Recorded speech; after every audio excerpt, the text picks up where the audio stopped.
Hello there, people of the internet. How's everybody doing today? I'm doing alright, thanks for asking. This is kind of a story that I feel like I should go ahead and bring up on this channel just because it's not a very good story, and I really don't want anybody feeling like this guy did. So I was out at the gun store the other day, and there was this younger guy, probably had just turned 21, because he was in the gun store and he was looking to buy himself a 1911. Well, this other guy, probably about, I don't know, 30 or so, just, you know, he didn't work at the gun store. He was just kind of there at the gun store as well. He overheard that this younger man was looking to get himself a 1911. And he took it upon himself to go over to the younger man and absolutely berate the 1911 for being heavy, for being single stack, talking about how 45 is significantly obsolete, how it drops like a rock. He went on and on about the 1911, and he did so in like an angry manner, like to the point to where this young guy who went in to get himself a 1911 decided not only to not get the 1911, but he didn't get anything. He was just upset, and he left, and it like really sucked. And man, it was awful. That poor guy decided not to get a 1911 simply because this other guy's opinion on the 1911 was garbage. So this whole video is going to kind of be based around, just because there's other people out there that don't like what you want does not mean that you shouldn't get it. If your opinion on whatever it is good, then hey, by all means, go ahead and get it. For example, I have me a 1911 Turkish made 45 1911 A1 clone here. I do want to point out that whenever I did a cover review on this gun, I brought up that the grips were plastic and that I didn't like them, and people were like, well, you don't know anything about the 1911 A1 because they had plastic grips too. Well, having actually, you know, handled and used a legitimate 1911 A1, I can tell you right now that those Bakelite grips are actually way better quality than these cheapo plastic ones that are on here. Anyone who has handled one of those and then handled one of these can tell there's a pretty significant difference. Now, I don't like plastic grips in general. Just because I say I don't like, whenever I brought up that I didn't like the plastic grips in that video, people were assuming that I didn't know that the original 1911 A1s had plastic grips. I don't like those plastic grips either. Just because I don't like them doesn't mean I don't know that they don't exist. That was a mouthful of sentences right there. But anyway, I don't like plastic grips on my 1911. That's just my opinion. I don't care if they're original on the 1911 A1s or not. But see, that's my opinion. If you like plastic grips, then hey, by all means, don't let my opinion disparage you from getting plastic grips for your 1911. Personally, I prefer wood grips. This right here would have been much better if these were wood instead of plastic, or at least if they were a better plastic to kind of mimic what the original 1911 A1s had. But that's just my opinion. That should not throw you off from getting one of these if this right here is exactly what you want. Now, personally, I think the 1911's great. I think the Glock's great. I think Tauruses are great. I think SIGs are great. I think FN's great. I think high points are great. The way I see it, if you like a specific thing, there's absolutely zero reason why somebody else's opinion on it should throw you off of it. Especially to the point to where you decide not to get anything. Like, man, that guy, he walked in there to get himself something and he ended up leaving with nothing. That is one guy that, I mean, who knows how often that happens in the gun community. I mean, that's somebody we could have had on our side, and he's just not on our side at this point. What a horrible, horrible way to get started in the gun community, because you could tell he didn't know a whole lot about firearms and he was just wanting to get into it, and it was a bad situation. So what I'm gonna do is I'm gonna fire off a couple of rounds for my homie at the gun store that got ran out by a millennial boomer. And I'm just gonna go ahead and lob some lead down range. I'm going to turn my camera that way while I do it. I got my 1911 here, 7 rounds, I think, a 45 ACP. It's got a flush mag, so yeah, I believe the flush mags are 7 rounds. I should probably count that before I open fire. Yeah, 7 rounds.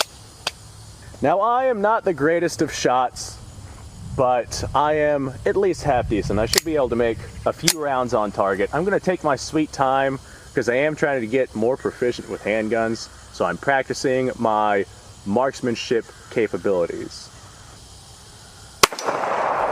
Well, I hit it, and the recoil on this 45 is quite hefty, heftier than I remember. I hit it again, and I saw a bunch of crap go flying. That was pretty sweet. I missed it that time. I am digging into my hand. Hammer bite on this 45 is pretty nuts. You didn't have that with the original 1911 A1s, but the hammer profile on these ones are just slightly different. I am hammering it though. So far I've only missed one round.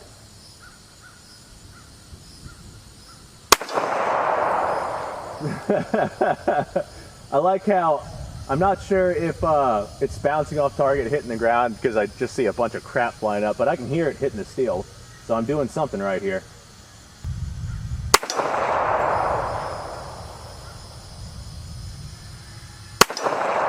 All right. All but one round's on target. That one round, I'm pretty sure I pulled that one just a hair right, but I'm getting much better at firing these handguns. Fantastic. Ah. Now this right here is a rifle that a lot of older people will like throw other people off of. I've seen this happen like 3 different times where I've gone into gun stores, especially like growing up whenever these were cheap. The Mosin Nagants.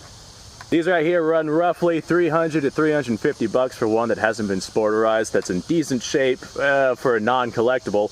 And for that kind of price range, you can definitely get yourself quite a few other things. But if a Mosin Nagant is what you want, then don't let other people, you know, disparage you from getting one. Personally, I love the Mosin. With its 5-round capacity and ability to load from stripper clips, I mean, the stripper clips are not great, but they're a hell of a lot better than single loading the thing. Not only that, but with a little bit of practice, you can get pretty good at loading a Mosin with stripper clips. 7.62x54R, nice and powerful. The iron sight's nice and easy to use.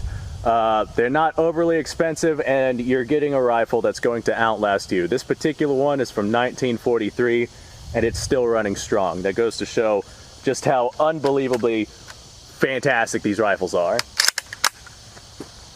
Alright, I'm gonna lob some 7.62x54 rimmed down to that target now. Let's see just how long that target continues to stand. 54 rim definitely has a quite the recoil to it. I hit the ground on that one. Wow, I am legitimately amazed that steel target down there is still standing. Well, that target's still standing, and I have more ammo, so you know what we're about to do. The one thing I really like about the Mosins is that people have begun to realize just how nice of rifles they actually are.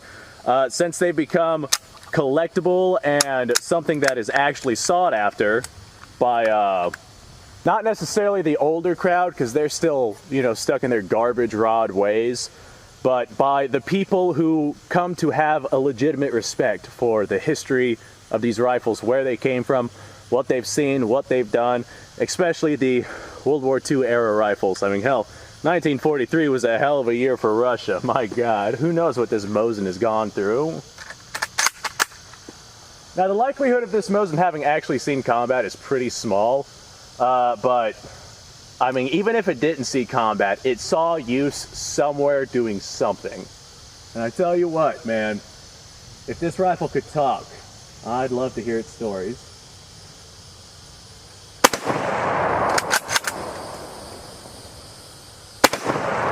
Haha, now it's starting to fall down.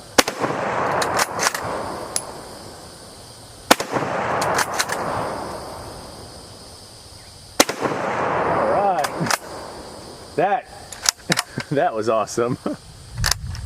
So even though there's some people out there that don't like the Mosin, I still have one. They're not overly expensive to shoot. The ammo can be found pretty damn easily. And I had a fantastic time with it. What the hell is this thing? Go on the tree, you. I had a fantastic time with it, and all things considered, seeing as this rifle is going to outlast me and probably, you know, be handed down to my great-great-great-great-grandchildren, for the money invested in one of these garbage rods, I'd say it's definitely well worth it. If you want a Mosin, go out and get yourself a Mosin. Don't let, you know, Grandpa over in the corner drooling on himself, or don't let the sheepdog that is severely overweight, has to travel around Walmart in the little scooter and survives entirely on canned food, and carries a 1911 as a CCW and believes that he is absolutely unstoppable because he has a 45. Don't let people like that disparage you from getting yourself a Mosin.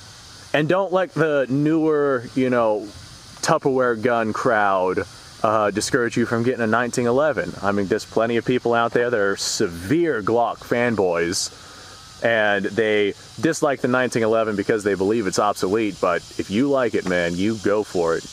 Especially if it is a first gun. If you are looking to get your first gun and you have a specific first gun in mind, then hey, ignore what everyone else is saying, go ahead and get yourself that first gun.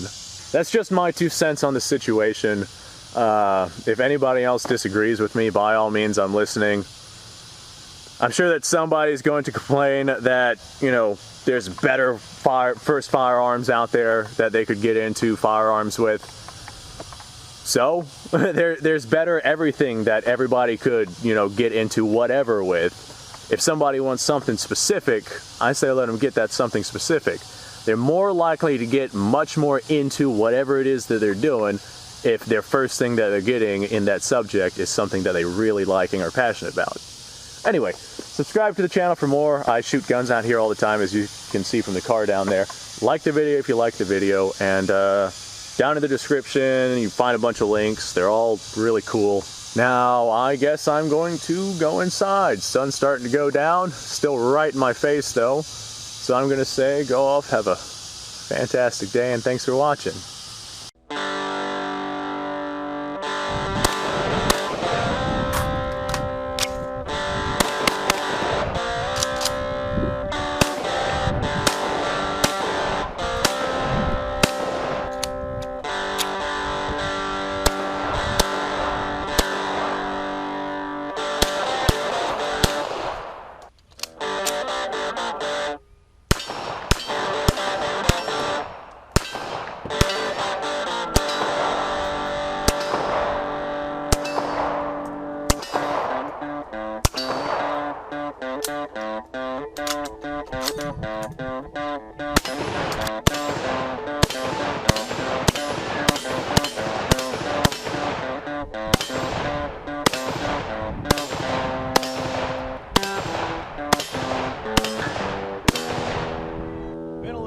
Since I've done this.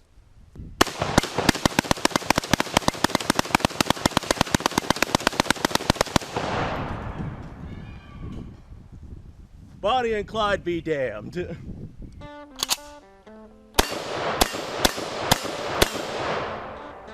Poor man's Garrett.